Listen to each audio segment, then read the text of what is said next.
Right, welcome back to another video on this channel. Arsenal have maintained their 5-point gap at the top of the Premier League table over Manchester City, and they've responded to City's victory last night at Selhurst Park, courtesy of Erling Haaland's penalty, with a comprehensive 3-0 away win to London rivals Fulham at Craven Cottage. And yeah, as the title suggests, Arsenal just keep on going, they keep on winning games, and that's obviously exactly what you need to do to win the Premier League title. Who would have thought it? But yeah, in this video essentially I'm going to be discussing once again my updated thoughts on the title race. Can Arsenal go ahead and win the Premier League title over Manchester City with this 5-point gap, with 11 games to go in this title race? It's really starting to hot up in the Premier League title race, as it usually does around this time of year. Or can City retain the title like they did in the last two seasons, and can they show that late season dog that Pep Guardiola seems to instill in this City team every single season without fail? So yeah, let's just get straight into it. But yeah, first of all, talking about the game overall, and to be fair, I think it was a mixture of Arsenal being really good and Fulham being really poor. And first of all, I want to say as well, obviously Fulham, it's no doubt whatsoever, I'm not taking anything away from Arsenal's performance or the result in general, but I think Fulham, it's fair to say, are a completely different outlet without João Palhinha in that midfield. Just in terms of what he offers them defensively, they were nowhere near as solid defensively today, and I think the second and third goals really summed up Fulham's defence today. In terms of the second goal, I mean, Anthony Robinson, I don't know what he's doing, leaving Gabriel Martinelli in the box pretty much unchallenged for a free header, and yeah, at that stage the game is probably gone away from Fulham, and then it was certainly gone away from Fulham with the third goal. Martin Odegaard, don't get me wrong, some brilliant footwork from him to, shift it onto his left foot, and obviously a very good finish. But the fact that Fulham first of all let Odegaard cut in on his left foot and essentially then gave him the entirety of the goal to shoot at, which, Leno had no chance in stopping realistically. So yeah, I think Fulham were really poor, especially in the first half. I think in the second half they woke up a little bit. They hit the bar from Adebayo, forced one or two good saves from Ramsdale overall, which he was obviously equal to in the end. But yeah, I think their first half performance lost them the game, obviously, and being 3-0 down at half time at home, no matter who it's against, is obviously not going to be a good look whatsoever from the fans' perspective. But yeah, in terms of Arsenal, once again, like I said, I'm taking nothing away from their performance. I thought they were absolutely brilliant, and of course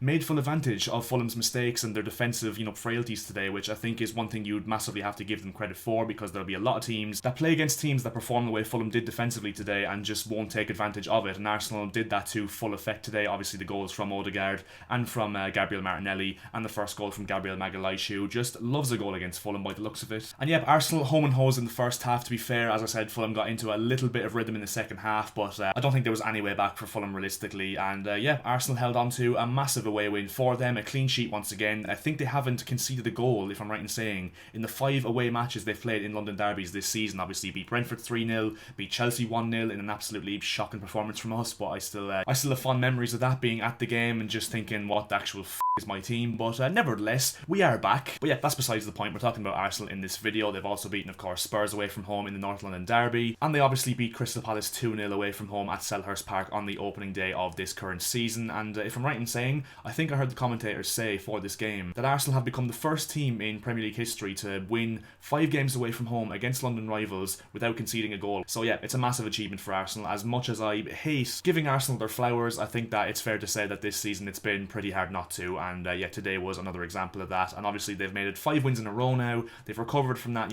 sticky patch they had where they, lost to Everton, drew at Brentford at home, and of course lost to Man City at home as well. And look, you see as well, Arsenal are only going to gain confidence from the fact that Gabriel Jesus is back in the team again today, who came off the bench, and they've recovered really well in terms of, the period he's been out for. And obviously they had that slip, like I said earlier on in the season, where they, lost to Everton, drew at Brentford, lost to City, etc. But Gabriel Jesus is going to add a lot of, quality to this Arsenal team now, and leadership and experience in title-winning scenarios for the next 11 games of this Premier League season. So I think Arsenal will really be happy to see Gabriel Jesus back on the pitch. And they do play Man City at the Etihad on the 28th of April, 6 games away from that, and that is going to be an absolute cracker. It's going to be a Premier League classic, obviously depending on how close the title race is at that time, but I'd imagine it won't be too far away from the situation it is now, where Arsenal are 5 points clear of Man City. So that'll be a really interesting one. But yeah, Arsenal, they keep going, like I said, and yeah, they have 11 games left, even 10 games away, because they can actually afford to lose one given the fact they have a 5-point gap open between them and Man City. So 10 wins for Arsenal gives them the title no matter what Man City do between now and the end of the season, which is absolutely mental. And yeah, like I said, regardless of whether Arsenal win the league or not, it has been an absolutely unbelievable season for them. But of course they will want to finish it out and yeah, win their first Premier League title since 2004. But yeah, I suppose we'll finally get onto my opinions overall on who will win the Premier League title. Will it be Arsenal? Will they go and do it, or will City retain the Premier League title this season, like I said? And to be honest, if you're a fan of this channel, you'll know for pretty much the whole of the season I've been saying Man City are going to win the league. I've been so adamant simply because of the fact they've got that experience over Arsenal in terms of, Premier League winning pedigree. 95% of their squad, if not more, have won a Premier League title before. And City and Pep Guardiola, they just seem to get into this phase of mindset at the end of a Premier League title race where they go and they get that dog in them. Like I said earlier on in the video, they just go on a magnificent run. They have steel whenever they find themselves in a tricky situation in the title race. We saw that last season with Liverpool. We saw that in 2018-19 with Liverpool, when I think Liverpool were like 8 points clear at one stage or something, and City completely and utterly destroyed them for the second half of the season and obviously pipped them by a point at the end of the season. But with the way things have gone in the last 2 or 3 weeks between Arsenal and Man City, I'm gaining a little bit of belief from Arsenal's perspective that they could win the Premier League title this season, which is a lot for me to say because, as I said, I've been so stubborn on my opinion that Man City would win the league this season for the reasons I just listed. But I just think, especially after last weekend, that win in the manner they did it against Bournemouth, with the late limbs being 2-0 down at home. Yes, I know they should have probably smacked Bournemouth off the park before the game. With the situation they found themselves in, they dug deep, they got 3 goals, and it was just absolutely late limbs. And to be fair, a lot of people will call that poxy, but in a title race, that is not poxy. That is resilience, to not give up and find any sort of way of winning a game, which they did do last weekend. And that is the hallmark, the absolute epitome of a championship winning team, which is exactly what Arsenal showed last weekend, and obviously a comprehensive victory today against Fulham away from home, which shows they have built on that and have gained a lot of confidence and belief, I think is the key word, from that result against Bournemouth last weekend. And I just think it could be getting to a stage where it's written for Arsenal to win it, especially with the late wins they've had over the course of the season. And that one last week was just the icing on the cherry on the cake for Arsenal. And 11 games to go. It's going to be really close regardless. I still think,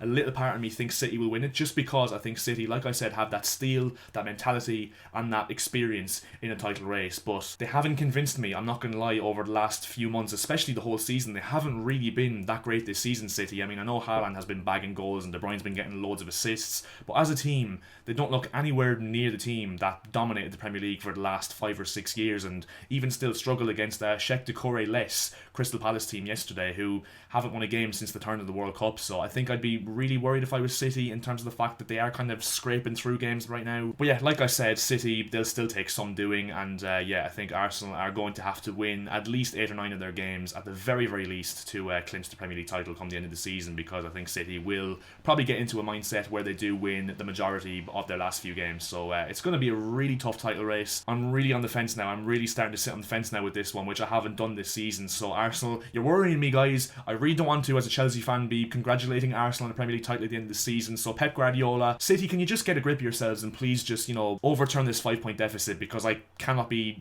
accepting Arsenal winning the Premier League this season. It just cannot happen. But yeah, like I've kept saying in these videos, if Arsenal do win the league, I will give them their flowers, I will give them their praise, and they will deserve it if they win the league. But yeah, Arsenal fans, City fans, and fans in general, let me know your thoughts on the title race. Who will win the Premier League title? Balls on the table, guys. Who is going to win it? I know I'm sitting on the fence, but I'm going to say my gut prediction still says Man City, but ask me after the next week or two and I could easily be changing my mind to Arsenal, because every week that's gone on, they're making me, believe more in them that they could win the Premier League title this season. But as it stands, I'm sticking to my guns, just more than anything to retain my pride, really, and not just switch the table instantly. So I'm going to go with City for now, but as I said, for now is the key 2 words in that sentence. But yeah, leave a like on the video if you did enjoy it, would be massively, massively appreciated. And also if you could subscribe to the channel as well, that would also be hugely appreciated as well. We are looking to hit 2,000 subscribers on this channel as soon as we possibly can, so everyone that hits that subscribe button would be helping me out massively and get to that goal as soon as possible. And I'll see you guys in my next video, and chat to you later.